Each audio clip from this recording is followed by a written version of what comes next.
بسم الله الرحمن الرحيم. الحمد لله رب العالمين والعاقبة للمتقين ولا عدوان إلا على الظالمين، وأشهد أن لا إله إلا الله ولي الصالحين،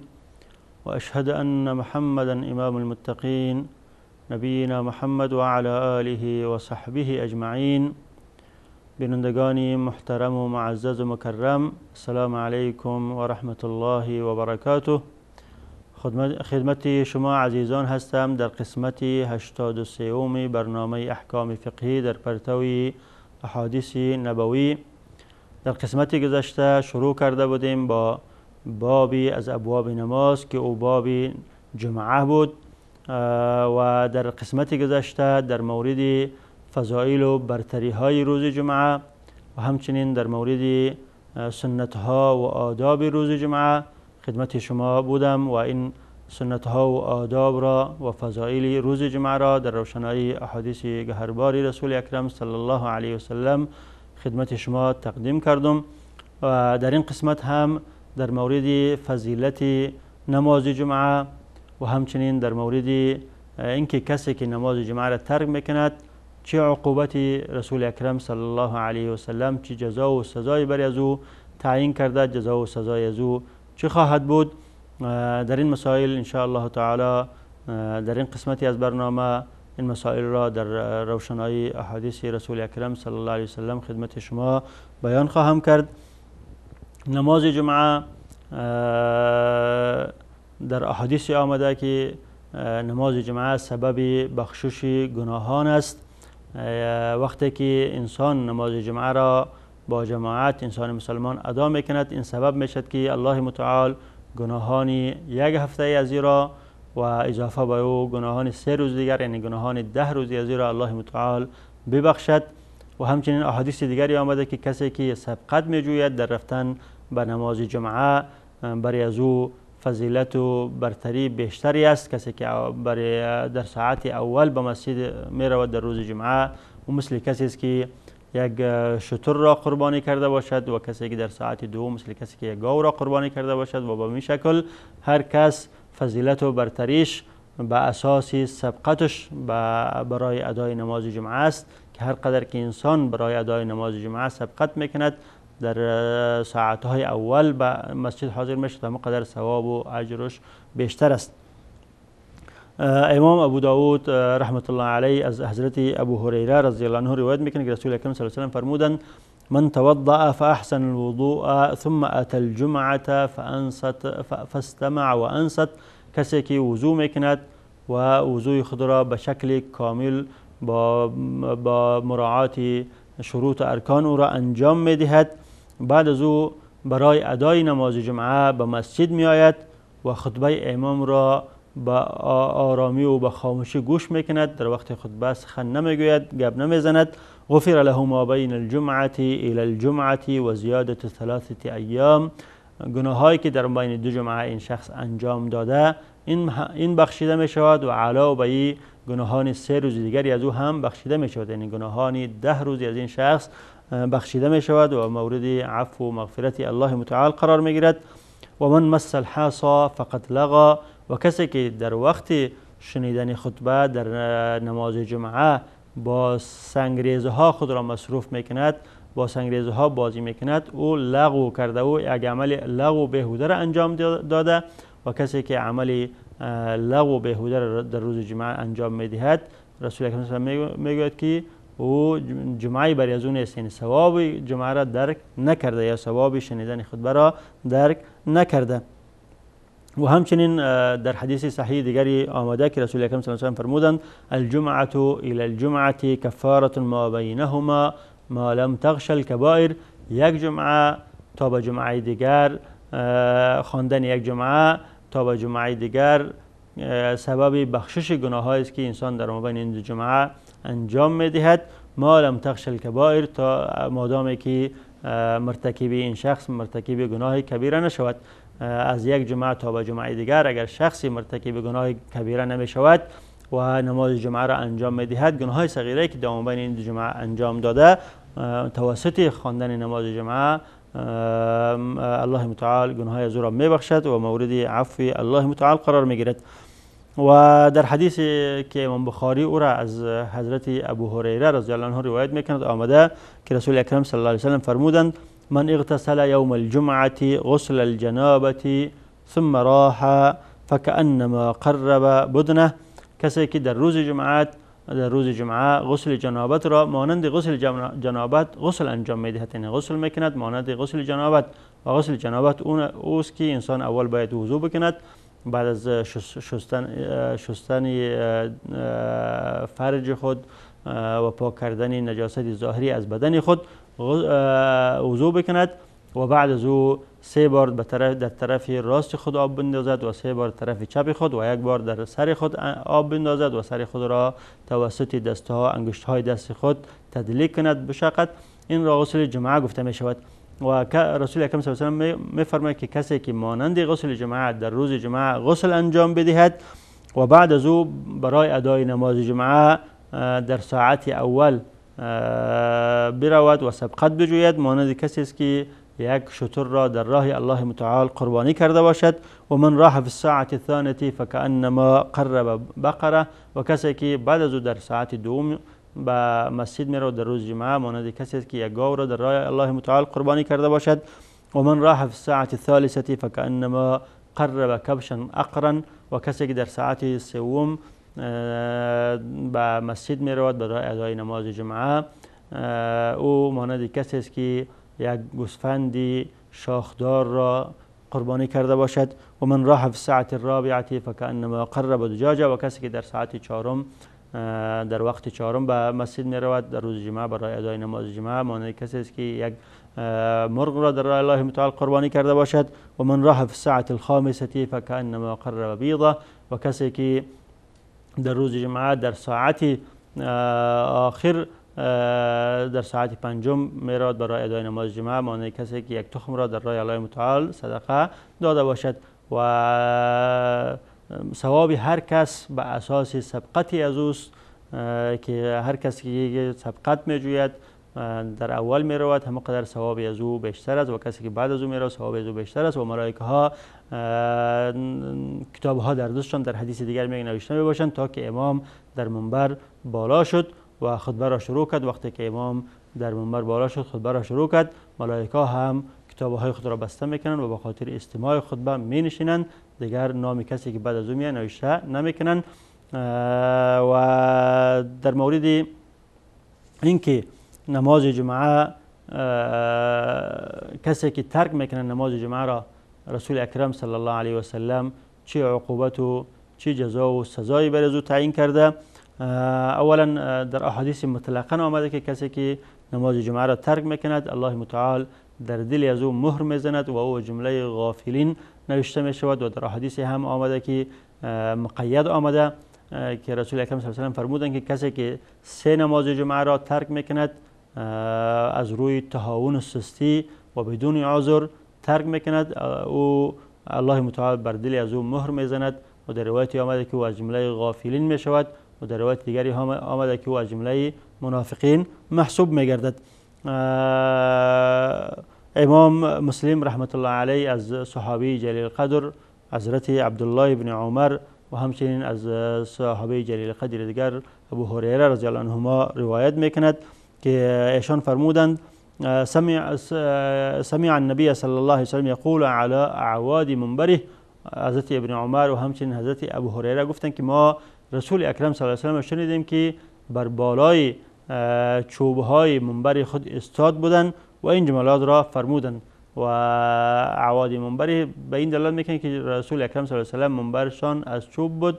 و در احادیث روایتی آمده که رسول اکرم صلی الله علیه و سلم در ابتدا منبرشان کنده از خرما بود، کنده از درخت خرما که بر بالای از اون می نشستند و خطبه می دادند. و در سال 7 هجری غلام یکی از خانم‌های انصار به نام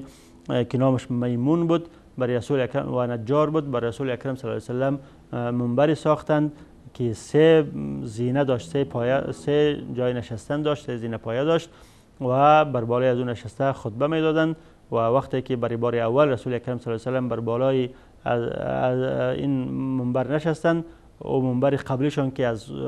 خرما بود، کنده خرما بود، گریان کردند تا که رسول اکرم صلی الله علیه و سلم پایان شدند و دست خود را بر بالای منبر اولی کشیدند و منبر اولی سکوت کردند و بعد از او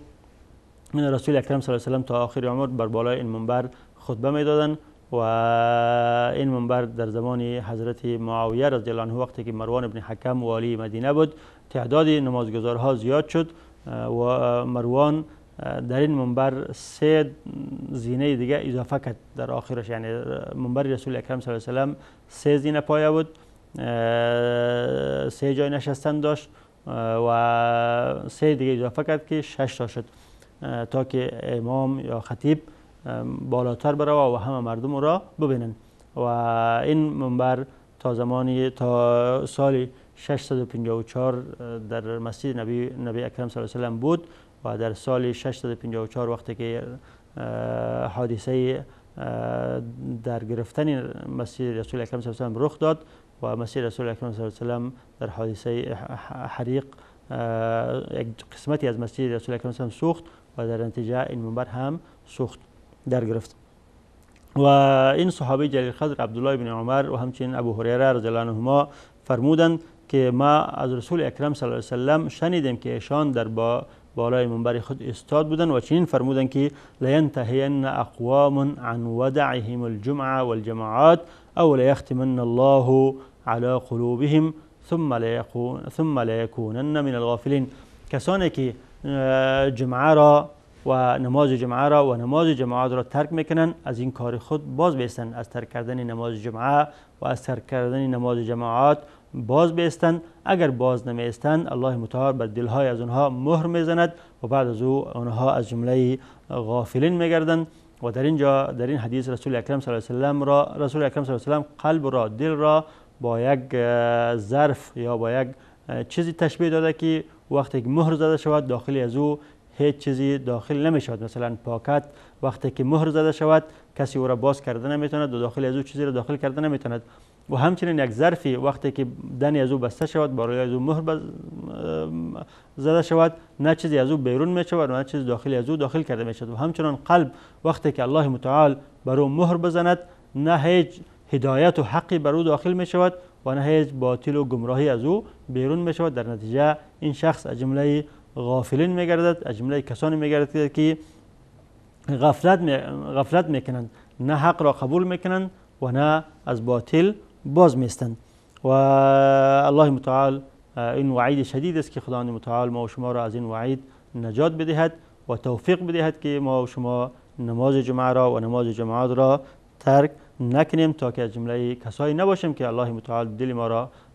بر دلهای ما مهر بزند و ما از جمله غافلین و بی‌پرواها بگردیم. و همچنین در حدیث دیگری این مقید آمده،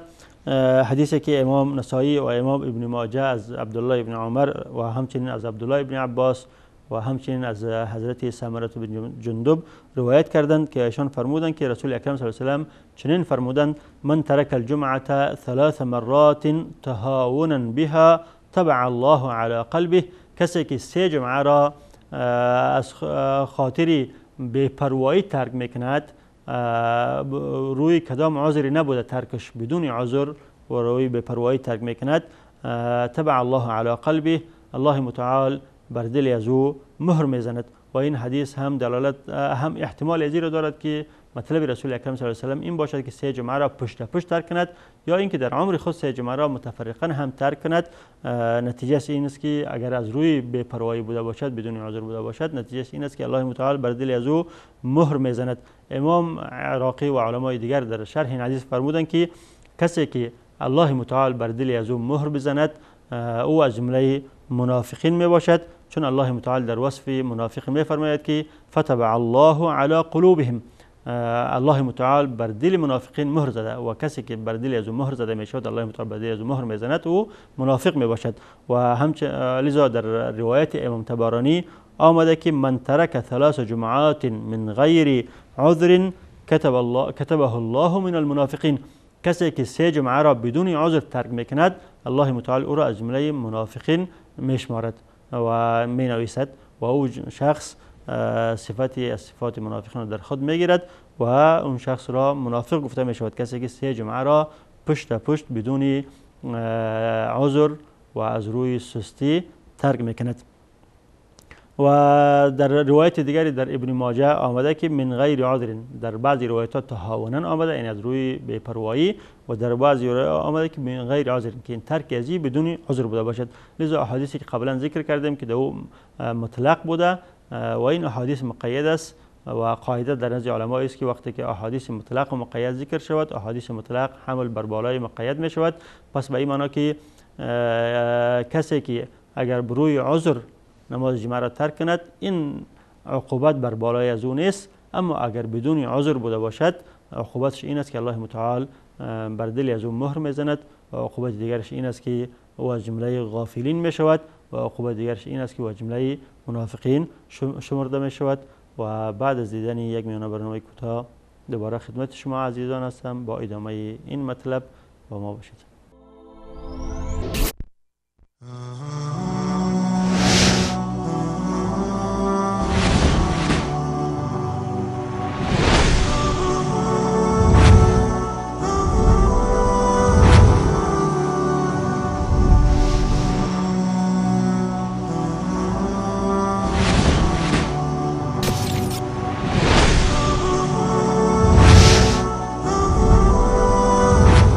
وصال حق،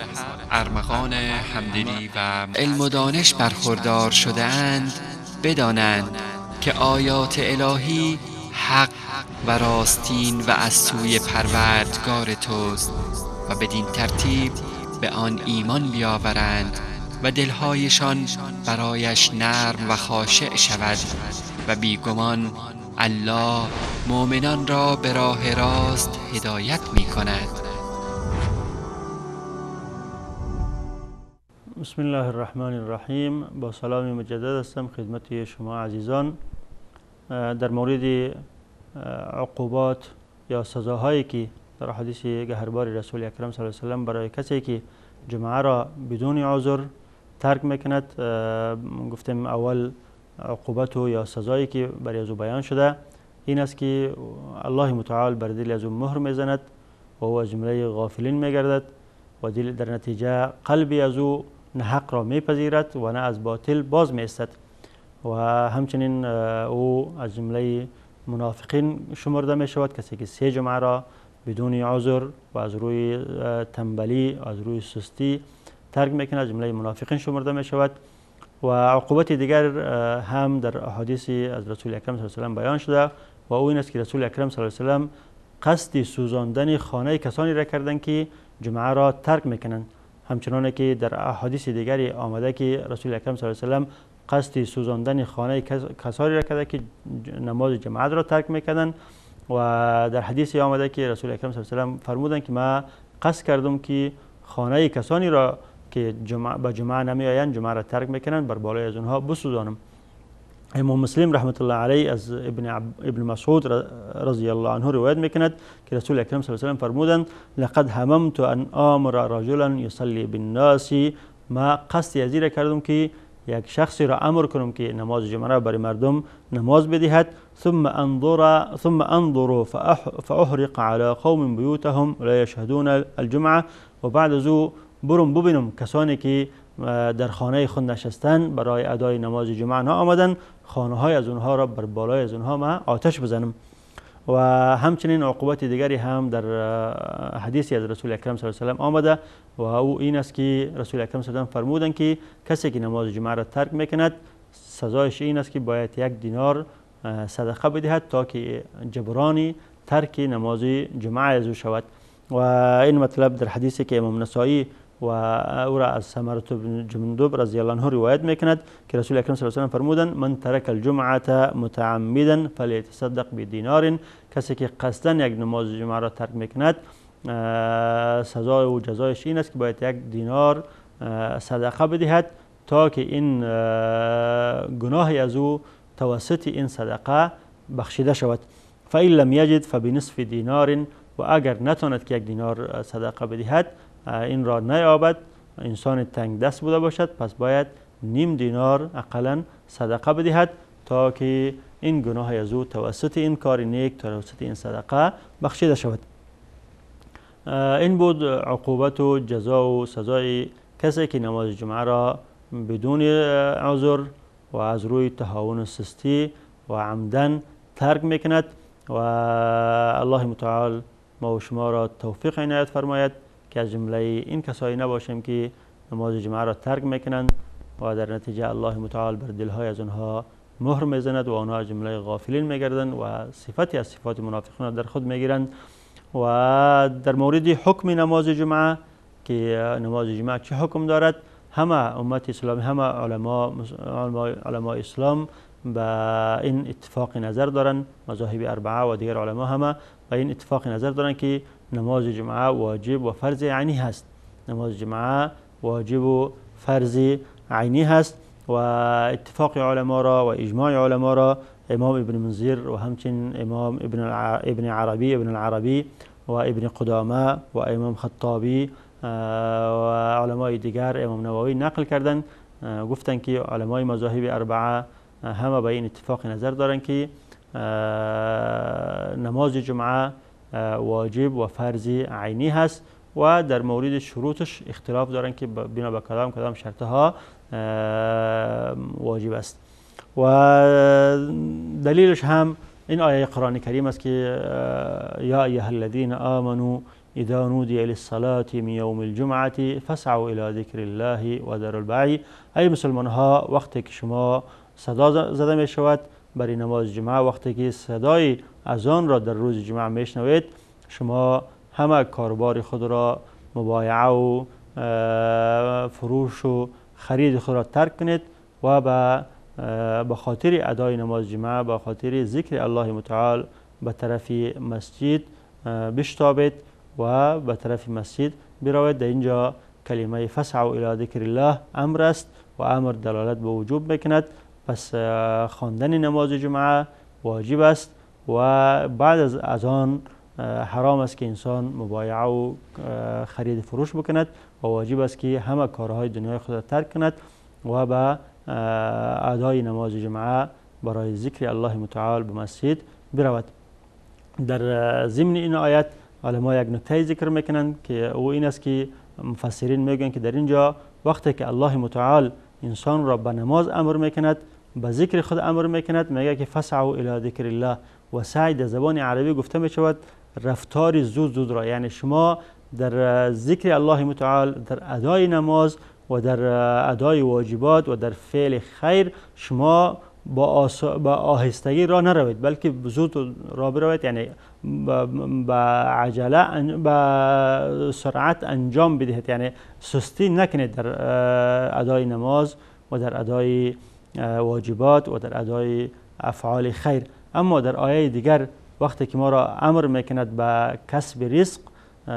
فمشوا فی مناکبها و کلوا من رزقه، در اینجا تعبیر به مشی میکند و مشی در زبان عربی رفتن آهسته را میگوید. به این معنی که وقتی که شما در طلب رزق میبرید با آهستگی را برید، عجله نکنید. و اما وقتی که به خاطر ادای نماز بیرون میشوید باید او عجله بکنید، او آهستگی و سستی نکنید. و همچنین احادیثی که در قبلا بیان کردم درباره عقوبت تارک نماز جمعه، این همه احادیث دلالت به این میکند به وجوب نماز جمعه میکند، چون اگر نماز جمعه واجب عینی نمی بود به این اندازه تشدید و عقوبت را رسول اکرم صلی الله علیه و سلم ذکر نمیکردند. و این تشدید و عقوبتی که رسول اکرم صلی الله علیه و سلم به خاطر برای تارک نماز جمعه ذکر کردن دلالت میکند به وجوب عینی نماز جمعه، که نماز جمعه واجب یا فرض عینی هست. و همچنین امام بخاری رحمت الله علیه از حضرت ابو هریره رضی الله عنه روایت میکند که رسول اکرم صلی الله علیه و سلم فرمودند نحن الاخرون السابقون یوم القیامه، ما ملت و قومی هستیم که در دنیا آخر آمدیم، لیکن در روز قیامت از دیگر امتها کده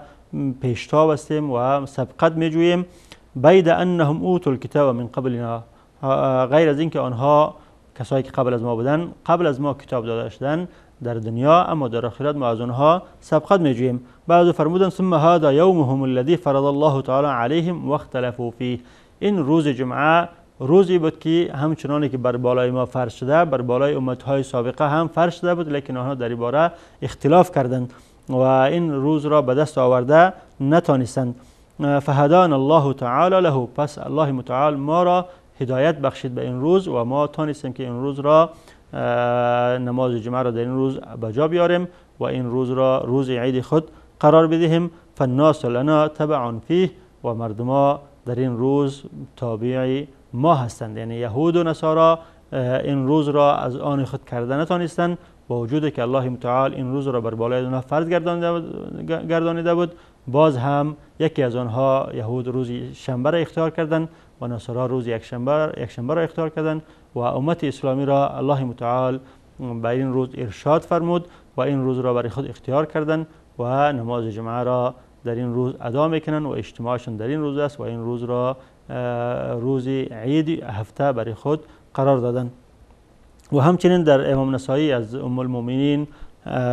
حفصه رضی الله عنها روایت میکند که رسول اکرم صلی الله علیه و سلم فرمودند رواه الجمعه واجب علی کل محتلم، رفتن برای ادای نماز جمعه واجب است بر بالای هر شخصی بالغ. هر شخصی که بالغ است بر بالای از او رفتن برای ادای نماز جمعه واجب است و این هم دلالت میکند به وجوب عینی نماز جمعه بر بالای هر شخصی بالغ که صبی نباشد. و امام ابو داود رحمت الله علیه از صحابی جلیل القدر طارق بن شهاب رضی الله عنه روایت میکند که رسول اکرم صلی الله علیه و سلم فرمودند الجمعه حق واجب علی کل مسلم فی جماعه، ادای نماز جمعه در جماعت بر بالای هر شخصی مسلمان واجب عینی هست. حق واجب یعنی واجب حتمی هست.